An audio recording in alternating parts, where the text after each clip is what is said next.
আগে যা শুনেছেন। রাখালবাবু বললেন, কি দেখলেন? ছুরির আঘাতে মৃত্যু হয়েছে। ছুরি কিংবা ওই রকম কোনো সরু ধারালো অস্ত্র পাঁজরার ফাঁক দিয়ে একেবারে হৃদযন্ত্রে প্রবেশ করেছে। এ পেশাদার খুনির কাজ। ওই একটি বই ক্ষতচিহ্ন নেই, প্রথম মারই মর্মস্থানে পৌঁছেছে। মৃত্যুর সময় অটোপসি না করে নিশ্চয়ভাবে বলা শক্ত, সম্ভবত কাল রাত্রি 9টা থেকে 12টার মধ্যে। ব্যোমকেশ বলল, মুখের দাগগুলো কতদিনের পুরনো? 10-12 বছরের কম নয়। বয়স কত হবে? মুখ দেখে তো বোঝা যায় না। 40-এর আশেপাশে। আচ্ছা, এখন আমি চলি। তাড়াতাড়ি লাশ পাঠিয়ে দেবেন, আজই কাটবো, কাল রিপোর্ট পাবেন। রাখালবাবু হরিশ্চন্দ্রকে বললেন, আপনি নিজের কাজে যান, অফিসেই থাকবেন। এ ঘরের চাবিটা আমাকে দিন।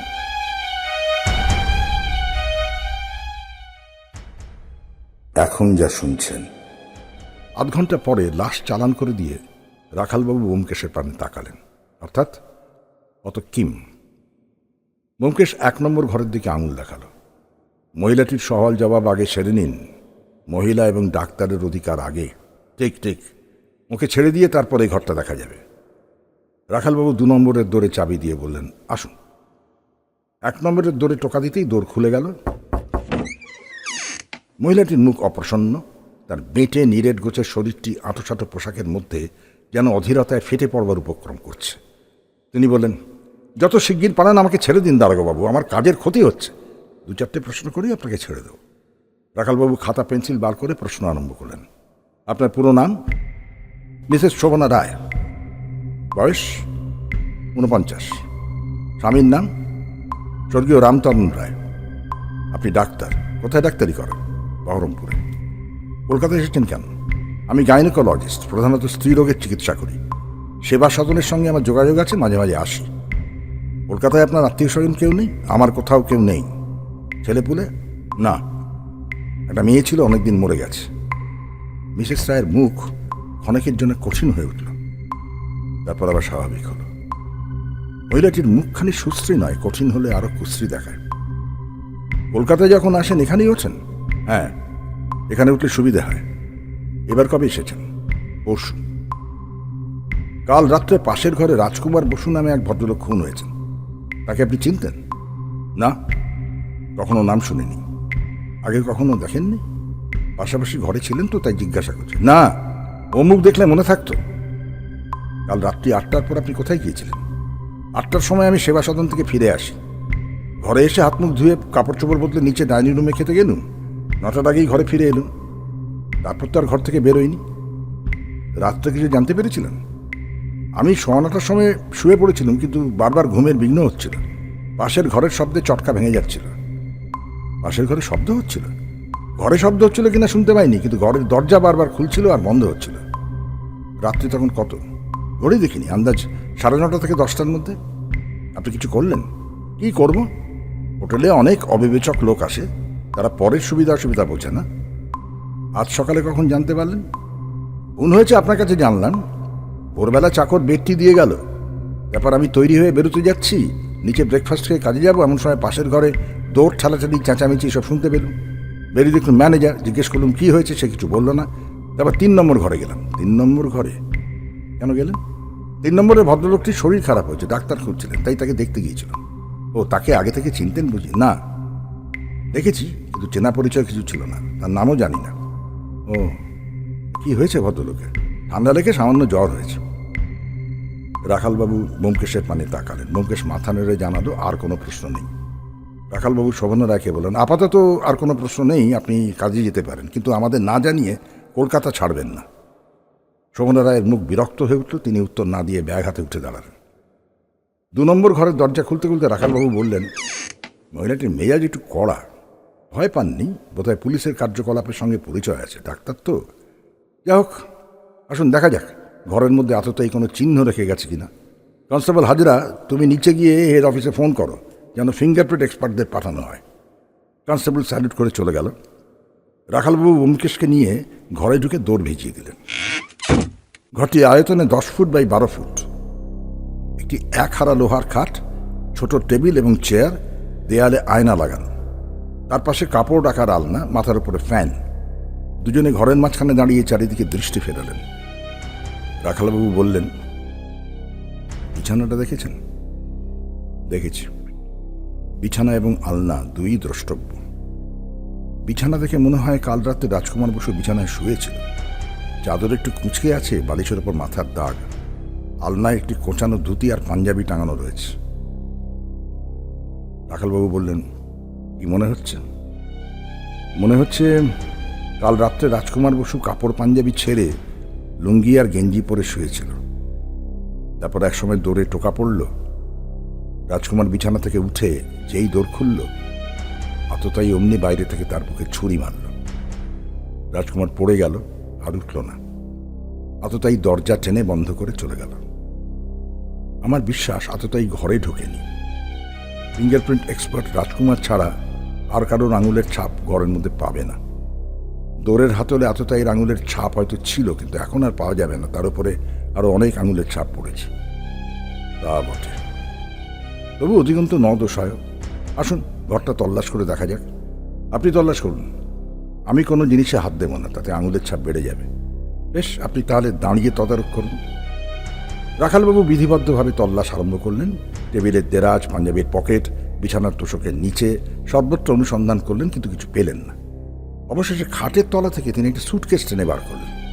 মৃতের এই একটিমাত্র মাল ঘরে আছে, আর কিছু নেই। সুটকেসের গায়ে চাবি লাগানো ছিল। রাখালবাবু ডালা খুললেন। দেখা গেল 2 সেট জামা কাপড় রয়েছে। কাপড়ের নিচে একগোছা 10 টাকার নোট আর একটা ডায়েরির আকারে ছোট বাঁধানো খাতা। খাতাটি সরিয়ে রেখে রাখালবাবু প্রথমে 10 টাকার নোটগুলি গুনলেন। 120খানা নোট, অর্থাৎ ঠিক 1200 টাকা। তিনি নোটগুলি নিজের পকেটে রাখতে রাখতে বললেন, দেখা যাচ্ছে যে খুন করেছে তার টাকার লোভ নেই। তিনি খাতাটি তুলে নিলেন। খাতার নাম পৃষ্ঠায় নাম লেখা রয়েছে সুকান্ত সোম। রাখালবাবু ব্যোমকেশের মানে তাকালেন। ব্যোমকেশ বলল, রাজকুমার নামটা তাহলে মেকি, কিন্তু সুকান্ত সোম কোথায় যেন শুনেছি। মাথার মধ্যে একটা ঘুমটি বাজছে। আপনি শোনেননি? মনে পড়ছে না? রাখালবাবু খাতার পাতা উল্টাতে লাগলেন। প্রত্যেক পাতার মাথায় একটি শহরের নাম, যেমন কাশী, কলকাতা, কটক। শহরের নিচে কতকগুলি নাম আর ঠিকানা, সম্ভবত টেলিফোন নাম্বার। কলকাতার পাতায় 4টি নাম লেখা আছে। প্রায় প্রত্যেক নামের পাশে একটি করে টাকার অঙ্ক, যথা Mohanlal Kundu 117D Panapukur lane, Shyamakanta Lahiri 30-1 lake colony 500 টাকা, জগবন্ধু পাত্র 56 রামভাদুড়ি লেন 400 টাকা, লতিকা চৌধুরী 17 গান্ধী পার্ক 300 টাকা। খাতাখানা ব্যোমকেশের হাতে দিয়ে রাখালবাবু বললেন, দেখুন যদি কিছু হদিশ পান। ব্যোমকেশ খাতাখানা মন দিয়ে পরীক্ষা করে বলল, আমার সন্দেহ হচ্ছে লোকটার পেশা ছিল ব্ল্যাকমেইল করা। অন্য পেশা কি সম্ভব নয়? যেমন ধরুন বিমার দালাল। অসম্ভব বলছি না, কিন্তু বিমার দালালকে কেউ খুন করে না। তারা ছদ্মনামে ঘুরেও বেড়ায় না। তাহলে আপনি মনে করেন রাজকুমার বসু যাদের ব্ল্যাকমেইল করছিল তাদের মধ্যে কেউ তাকে খুন করেছে? কলকাতার ফিরিস্তিতে যাদের নাম আছে তাদের সওয়াল করলে কতটা আন্দাজ করা যাবে। চলুন এবার 3 নম্বর মক্কেলের সঙ্গে দেখা করা যাক। চলুন। 3 নম্বর ঘরে সচিতোষ সান্যাল বিছানায় চিত হয়ে শুয়েছিলেন। পদশব্দ শুনে ঘাড় তুললেন, বললেন, কে? রাখালবাবু সংক্ষেপে বললেন, পুলিশ। সচিতোষবাবু উঠে বসলেন, চক্ষু গোল করে বললেন, পুলিশ? কি চাই? রাখালবাবু বললেন, আপনাকে 2-4টে প্রশ্ন করতে চাই। জানেন বোধহয় পাশের 2 নম্বর ঘরে খুন হয়েছে। সচিতোষবাবু মুহূর্তকাল নির্বাক থেকে আঁতকে উঠলেন, খুন হয়েছে? কে খুন হয়েছে? 3 নম্বর ঘরটি আয়তনে এবং আসবাবপত্রে অন্য 2টি ঘরের অনুরূপ। রাখালবাবু বিছানার ধারে বসলেন, ব্যোমকেশ চেয়ারে বসল। রাখালবাবু বললেন, 2 নম্বরে যিনি ছিলেন কাল রাত্রে তিনি খুন হয়েছেন, তার নাম রাজকুমার বসু। আপনি তাকে চিনতেন নাকি? রাজকুমার বোস? না, চিনতাম না। কে খুন করেছে তা এখন জানা যায়নি। আপনার নাম কি? সচিতোষ সান্যাল। নিবাস? ভাগলপুর। আমার শরীর খারাপ, ডাক্তার আমাকে শুয়ে থাকতে বলেছে। কোন ডাক্তার? ওই মেয়ে ডাক্তার। ঠান্ডা লেগেছে, অ্যাসপিরিনের বড়ি খেয়ে শুয়ে থাকতে বলল। আচ্ছা, মেয়েরা কি ভালো ডাক্তার হয়? ওতে বাধা নেই। ঠান্ডা লাগালেন কি করে? কাল সন্ধ্যের পর বেরিয়েছিলাম, গায়ে আলোয়ান ছিল না, ঠান্ডা লেগে গেছে। রাত্রিরে ঘর থেকে বেরোননি? না, 9টার সময় ডাইনিং রুম থেকে খেয়ে এসে ঘরে ঢুকেছিলাম, আর বেরোয়নি। ও কথা থাক। আপনি কবে কলকাতায় এসেছেন? 3 দিন হলো। আজ ফিরে যাবার কথা, কিন্তু আপনি কলকাতায় এসেছেন কেন? আমার ঘিয়ের ব্যবসা আছে, গাঙ্গুরামকে ঘি যোগান দিই, তাই মাঝে মাঝে আসতে হয়। আচ্ছা, ঠান্ডা লেগে তো নিউমোনিয়া হতে পারে, তা পারে, কিন্তু আপনার হবে না। আপনি বেশ তাগড়া আছেন। বয়স কত? 42। দেখতে তাগড়া বটে, কিন্তু আমার শরীরটা ভারী পলকা, একটুতেই রোগে ধরে। ভাইয়া খিদে পেয়েছে বুঝলেন, কিছু খেলে রোগ বেড়ে যাবে না তো? গরম দুধ আর পাউরুটি খান। রাজকুমার বোসকে তার আপনি চিনতেন না? না, কখনো নাম শুনিনি। ব্যোমকেশ বলল, সুকান্ত নামটা শুনেছেন কখনো? সুকান্ত? না, আমার শালার নাম ছিল শ্রীকান্ত কুমার লাহিড়ী, মারা গেছে। রাখালবাবু প্রশ্ন করলেন, কাল রাত্রে আপনি পাশের ঘরে কোনো শব্দ শুনেছিলেন? শব্দ? না, কে এসেই শুয়েছি, শুয়েই ঘুমিয়ে পড়েছি। বউ বলে আমি একবার ঘুমলে ডাকাত পড়লেও ঘুম ভাঙে না।